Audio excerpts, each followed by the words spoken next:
Coming into the scene like this, I actually look like I'm still pregnant, don't I? But I swear there's a baby in there, just on the outside. So, hi everybody, I'm Lauren. Hopefully you probably know me from my Instagram at Lauren's Cravings. If not, you've maybe searched it on YouTube for a labour story, so I hope you find it interesting. This is part one. I've decided to do it in two parts. One, because I don't know at what point he's going to wake up and want fed, and also it makes it easier for me in terms of uploading videos because I've still to sit down with the Mac and get to grips with editing them properly. So I'll apologise in advance for like the rudimentary kind of editing of this video. So first stage for me, I'm going to talk about probably the element of labour that I had at home. So the kind of things that I went through, things that I noticed, but also kind of like preceding that for a few days before, because there were a few kind of like indicators. Talk through kind of like if there was anything that I did to try and kind of bring labour on. Not much, if I'm being honest. I didn't really focus on it all that much. I know there's a lot of old wives' tales on that, but hey, I'll mention what I did do, but it was sporadic. So we'll start off with that. So in terms of what I did do to bring on labour, a lot of people talk about raspberry leaf tea, pineapple, sex, curries, lots of walking, etc. I'll be honest, my lower back was quite sore in the latter stages of pregnancy, so I didn't do all that much walking. Like one of my friends who went like 10 days over, she was walking over 10,000 steps a day. So it just goes to show, you know, and this was the bit for me. It was all very, what's the word? None of it was kind of like based in fact. It was all kind of like, oh, well, it might help. I did eat some pineapple, but I'll be honest, it was probably every like third or fourth day. I had maybe like half a pineapple, the odd bit of sex, but I didn't absolutely go for it because also, well, I've not actually said that. He came the day after his due date. So my contractions actually started just before midnight on his due date, which is amazing. It's absolutely amazing. And I don't know if there was anything. The biggest thing I think I did do, I might be need to stop this if Kyra's decided she's going to jump through the window at somebody, is actually just be open about my body doing what it was meant to do. So with the hypnobirthing course that I did with Lindsay of Born This Way Hypnobirthing, you can find her on Instagram, I just felt prepared and I knew my body was made for this. Obviously things can go wrong, but you prep yourself for that as well, so you're open to any kind of eventuality. But I wasn't going to accept a membrane sweep just because I didn't see the point in having intervention if I didn't need it. I was still feeling okay as I got into the latter weeks of pregnancy, like even 37 weeks plus, sorry, so when I was full term.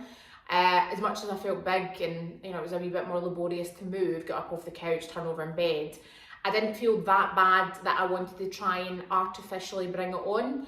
Ideally, I wanted to avoid induction if possible, just because for those of you that have went through an induction, hats off to you, because I've heard basically the contractions are actually more intense, so was not wanting that. Obviously if it came to it, but ideally I was want to just push it. So I probably would have happily went to 2 weeks after before discussing anything with them. That's the biggest thing for me. You can decide. So if they offer you a membrane sweep, you can say no. If they offer you an induction date, you can say no. Once we get closer to 2 weeks over your due date, obviously it's a safety element as well, so they will try to take that more seriously, but there is studies that say psychologically it can impact you if you book an induction date, whether that's the case or not, but I do think positive thought, etc. does play into it. So I was not going to accept any membrane sweeps, I wasn't going to book an induction date, I was just going to let it do what it was going to do. 5 days before my contractions started, I'd actually put on my stories that I was feeling different sensations. So those different sensations, like Braxton Hicks were increasingly happening probably in the 2 weeks between 38 weeks and 40 weeks. So they weren't any kind of different. I'd had them for probably a lot of my third trimester. Braxton Hicks are your uterus tightening up. You can feel it go rock solid and then it goes away. Doesn't hurt, you know, there's no pain there at all, which is how you can tell it's a Braxton Hick. Sometimes changing positions can make it go away. Real contractions not go away no matter what position you're in. But I started getting a real pressure down there. and in my lower back. So I noticed it in my lower back, and it just felt a bit sore, really, and it was just like a pushing down sensation. So that could have been him starting to engage a wee bit more in the pelvis. And I did ask you about it, and honestly the answers I got in were varying from the labour started the next day, 2 days later, 5 days later, which is what I ended up being, or up to 2 weeks later. So I noticed that 5 days previously. That was like Wednesday, Thursday night or whatever, and I started having contractions the Monday night on the 5th of April. I went couch shopping with Jonathan on my due date. We went to Uddingston, Birkinshaw, because we're still obviously doing up the house that we moved into last year. And obviously all the shops have been shut, so with the kind of lifting of restrictions, shops had opened, and we decided to go furniture shopping. I did notice that I was in a bit more, I wouldn't say pain, but everything just felt a bit more heightened. So getting up off couches for the first time, really, like maybe a few days previously, I was getting Jonathan to help me up. I just was a lot more aware of feeling down there, if that makes sense. My back was hurting a bit more, so again, I felt it in my back kind of leading up to it. And we were out and about. I found it a wee bit harder getting in and out the car, and it was more than just feeling heavy out of pregnancy. I just felt like there was something, it's the pressure thing, really.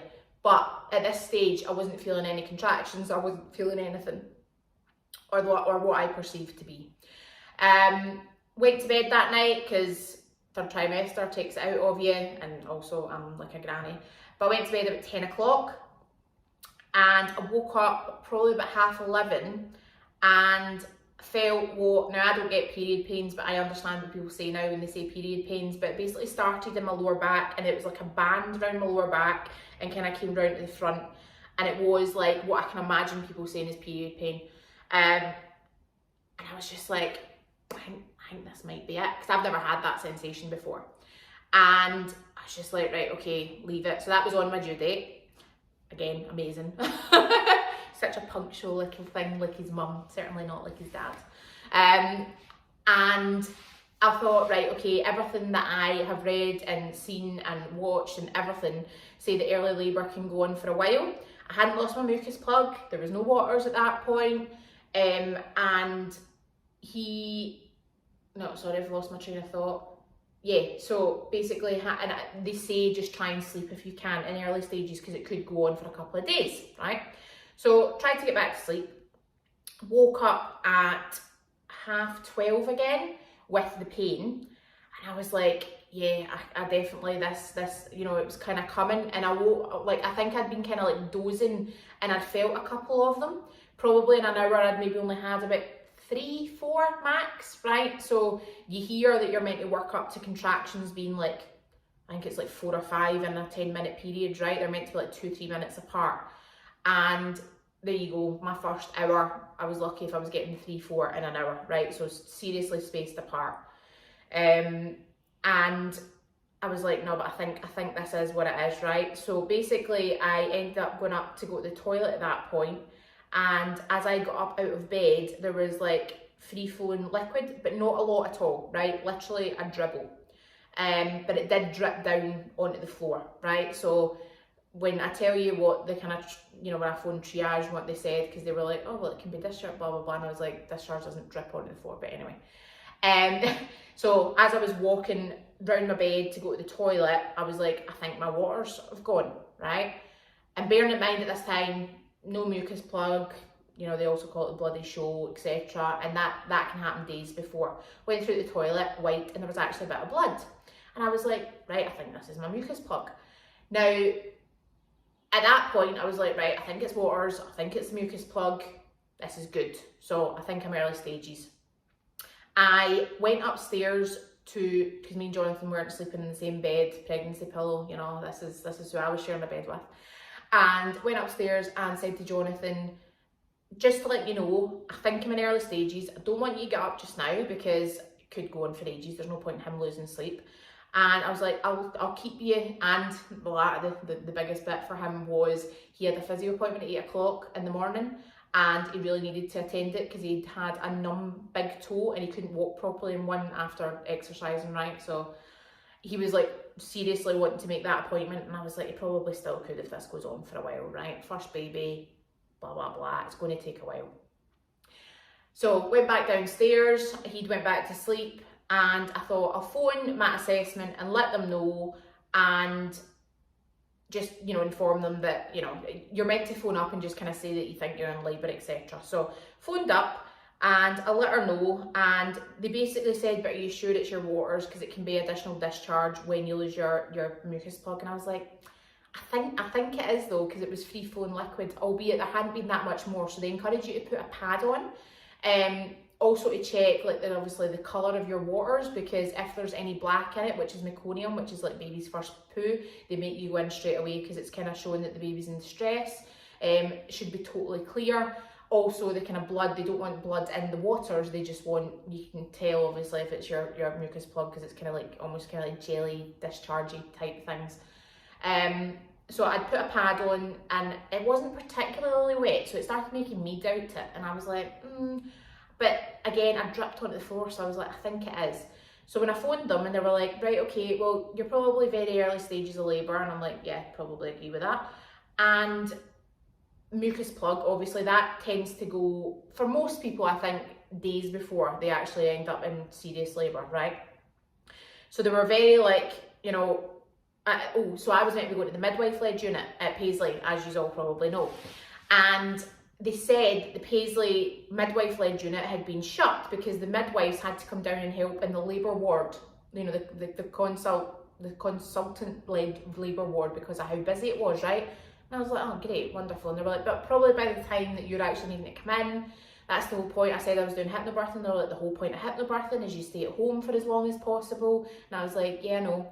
And they were just like, right, well, that's fine. Just give us a wee call back, monitor when you think your contractions are coming, etc, etc.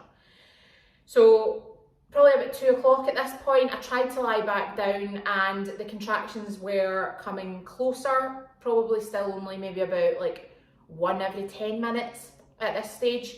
So I thought I'll run myself a bath, right? One, you want to be clean and fresh for heading in. That's one thing I've heard, that they don't really care about hair, but ideally you want to smell decent and be clean. So I thought, have a wee bath. Also, one sign of early labour, right, is loose bowels. So you end up with like diarrhea. Not for everybody, it does happen. I did have that, right? So I thought, been to the toilet, etc., kind of want to have a bath and make sure I'm clean. Sorry for TMI, but it's a good thing to look out for. I also prefer it, and I like that because I'm kind of like, well, it cleared me out, which meant I ended up not having to do one whilst I was pushing in the hospital. Because I think, you know, vast majority of women do end up needing to do that, but if you end up having kind of looser bowels before, you've kind of cleared yourself out at that point. It's making a clear path for the baby to exit your body. So I'd had that, went in for my bath, obviously still feeling the contractions. I had chosen to do like TENS machine, that was my birth plan, and then I was going to have gas and air. I'd taken paracetamol at this point. I also made sandwiches. So made sandwiches, got all my snacks looked out, that's obviously important. And when I do my hospital bag video and what I actually did use, seriously important. I made them in Marks and Spencer's ciabatta rolls, and honestly the best thing. Obviously I had the tea and toast after I gave birth, but those rolls, best thing. Went in for my bath, relaxing. I was just like, right, okay, they were starting to become a bit more frequent. I'd probably say about 2 every 10 minutes. And round about probably 4 o'clock, I'd kind of get out the bath. I had got myself ready. I'd started to make sure and just check my hospital bag, because I was like, this definitely is labour. And they were coming just a bit more frequently, and they were starting to hurt a wee bit, right? So I thought, right, I'm going to need to get Jonathan up because I'll need him to put the TENS machine on me. So went upstairs to speak to him, and I was like, listen, this is it. This was about 4:15. I was like, this is definitely it. I'm going to need you to get up. And he still at that point probably didn't realise that I was being, or it was as serious, not as serious as it was, right? But I manage pain quite well. I'll preface like this whole thing by saying that. So I do have quite a high pain threshold. So very calm. I was using my breathing techniques from hypnobirthing. At no point was I kind of showing that I was in a lot of pain. It wasn't a lot of pain at that point, but it was, take your breath away. You can't really talk through the contractions. You just need to breathe through it. So I was like, I need you to get up, because I knew you need to have a shower, you know, time-wise, maybe eat, etc. Plus, I was like, I want the TENS machine on. So it came up, came down, I was bouncing on the ball, and he put the TENS machine on me. I had a contraction and I felt the overwhelming urge to be sick, so I actually went through it and I vomited in the toilet. So that concerned me a wee bit, just because my friend, and I've read up that you can, some women actually get really sick during labour, right? And I was like, see, with all this that you're dealing with, I really don't want to be puking throughout as well. So I was like, see, with this kind of coming at this point, 4:30, my contractions were probably, I was maybe getting about 3 every 10 minutes. 2 or 3 still at this point, right? I'd say they were maybe like 4 minutes apart. Some of them went down to 3 minutes, back up to 4 minutes break in between, etc. So I was like, right, this is getting to a point where I know that I'm going to need something, and then being sick just kind of like exacerbated that feeling for me, because I was like, I don't want to be sick. Even if I go into the hospital and all they give me before sending me home, because I'm still in early labour, is anti-sickness medication, it'll be worth it, right? Because ideally I don't want to be being sick through my labour. So I phoned them up and I decided at that point that I was going to say to them, so one piece of advice, right, you know your body. The amount of girls that have messaged me following my labour story that said that they were kind of fobbed off to the same extent a wee bit, because first time baby, obviously, they know you've not experienced the pain before. I think they just think you can't deal with it. And I'll expand on that when I do my second video about going into triage, right? Because some of the things that were kind of said to me, it was, and understandably, because I think you end up being the exception rather than the rule, but you know your own body. So, see, even if it is that you just think you can't handle the pain, you end up going in and you are, like, not that much dilated. Who cares? Because the quicker that you're in, the more likely you are to then be able to get the pain relief that you want, right? So manage your own expectations and see if you are not really in agreement with what they're saying. You can still go in. The worst they can do is send you home. The worst you can do is actually just wait in there, right? So do what feels right for you. At that point, I was like, I need to go in, because I'm actually feeling that this is amping up. I couldn't talk through it. Johnny asked me probably 2 or 3 times at one point how far apart were my contractions, and I couldn't speak because I was going through one, right? And he was like, these are getting closer apart. And then when I eventually answered him, I just kind of showed him the app, because he'd asked me that many times and I still was going through a contraction. And he was like, fuck, Lauren. He was like, but every 3-4 minutes. He was like, we need to go. So he started getting into overdrive, getting the suitcases in the car, bags in the car, pack, grab the snacks, water, etc. I forgot my isotonic drink, but I got one of them in the hospital. I'll tell you about that. That was hilarious. Chucking the bottle across the room once I'd finished it.